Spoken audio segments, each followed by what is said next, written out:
Chapter 13. Now there were some present at the same time who told him about the Galileans whose blood Pilate had mixed with their sacrifices. Jesus answered them, Do you think that these Galileans were worse sinners than all the other Galileans, because they suffered such things? I tell you, no, but unless you repent, you will all perish in the same way. Were those 18 on whom the tower in Siloam fell and killed them, do you think that they were worse offenders than all the men who dwell in Jerusalem? I tell you, no, but unless you repent, you will all perish in the same way.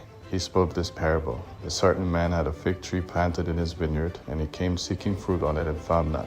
He said to the vine dresser, Behold, these 3 years I have come looking for fruit on this fig tree, and found none. Cut it down. Why does it waste the soil? He answered, Lord, leave it alone this year also, until I dig around it and fertilize it. If it bears fruit, fine, but if not, after that you can cut it down. He was teaching in one of the synagogues on the Sabbath day.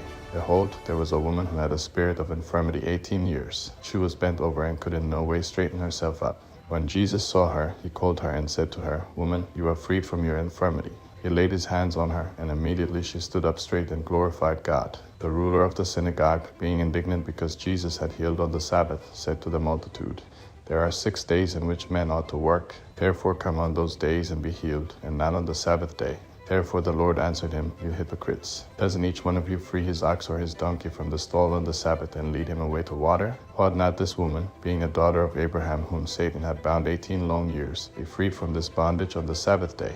As he said these things, all his adversaries were disappointed, and all the multitude rejoiced for all the glorious things that were done by him. He said, What is God's kingdom like? To what shall I compare it? It is like a grain of mustard seed which a man took and put in his own garden. It grew and became a large tree, and the birds of the sky live in its branches. Again he said, To what shall I compare God's kingdom? It is like yeast which a woman took and hid in 3 measures of flour until it was all leavened. He went on his way through cities and villages, teaching and traveling on to Jerusalem.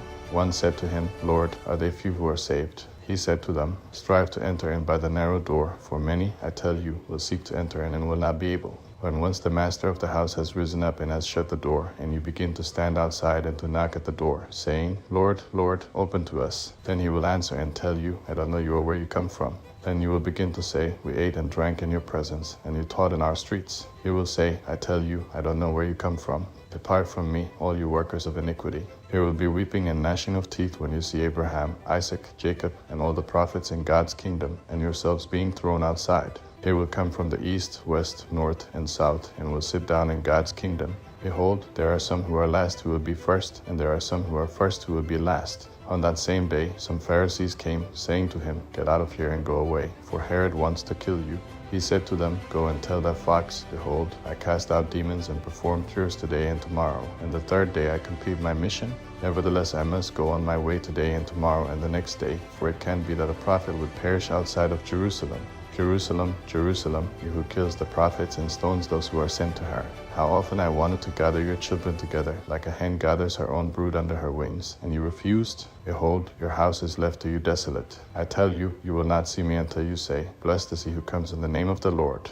Luke chapter 14. When he went into the house of one of the rulers of the Pharisees on a Sabbath to eat bread, they were watching him. Behold, a certain man who had dropsy was in front of him. Jesus, answering, spoke to the lawyers and Pharisees, saying, Is it lawful to heal on the Sabbath?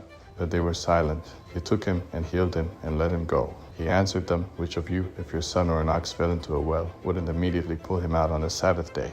They couldn't answer him regarding these things. He spoke a parable to those who were invited, when he noticed how they chose the best seats, and said to them, When you are invited by anyone to a wedding feast, don't sit in the best seat, since perhaps someone more honorable than you might be invited by him. And he who invited both of you would come and tell you, Make room for this person. Then you would begin, with shame, to take the lowest place. But when you are invited, go and sit in the lowest place, so that when he who invited you comes, he may tell you, Friend, move up higher. Then you will be honored in the presence of all who sit at the table with you. For everyone who exalts himself will be humbled, and whoever humbles himself will be exalted. He also said to the one who had invited him, When you make a dinner or a supper, don't call your friends, nor your brothers, nor your kinsmen, nor rich neighbors, or perhaps they might also return the favor and pay you back. But when you make a feast, ask the poor, the maimed, the lame, or the blind, and you will be blessed, because they don't have the resources to repay you, for you will be repaid in the resurrection of the righteous. When one of those who sat at the table with him heard these things, he said to him, Blessed is he who will feast in God's kingdom.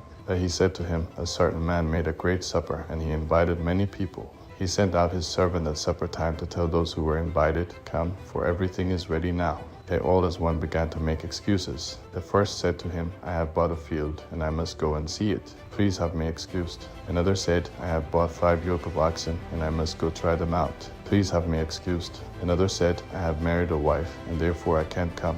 That servant came and told his lord these things. Then the master of the house, being angry, said to his servant, "Go out quickly into the streets and lanes of the city, and bring in the poor, maimed, blind, and lame." The servant said, "Lord, it is done as you commanded, and there is still room." The Lord said to the servant, "Go out into the highways and hedges, and compel them to come in, that my house may be filled. For I tell you that none of those men who were invited will taste of my supper." Now great multitudes were going with him. He turned and said to them, "If anyone comes to me and doesn't disregard his own father, mother, wife, children, brothers, and sisters, yes, and his own life also, he can't be my disciple. Whoever doesn't bear his own cross and come after me can't be my disciple. For which of you, desiring to build a tower, doesn't first sit down and count the cost to see if he has enough to complete it? Or perhaps, when he has laid a foundation and isn't able to finish, everyone who sees begins to mock him, saying, 'This man began to build and wasn't able to finish.' Or what king, as he goes to encounter another king in war, will not sit down first and consider whether he is able with 10,000 to meet him who comes against him with 20,000? Or else, while the other is yet a great way off, he sends an envoy and asks for conditions of peace. So therefore, whoever of you who doesn't renounce all that he has, he can't be my disciple. Salt is good, but if the salt becomes flat and tasteless, with what do you season it? It is fit neither for the soil nor for the manure pile. It is thrown out. He who has ears to hear, let him hear."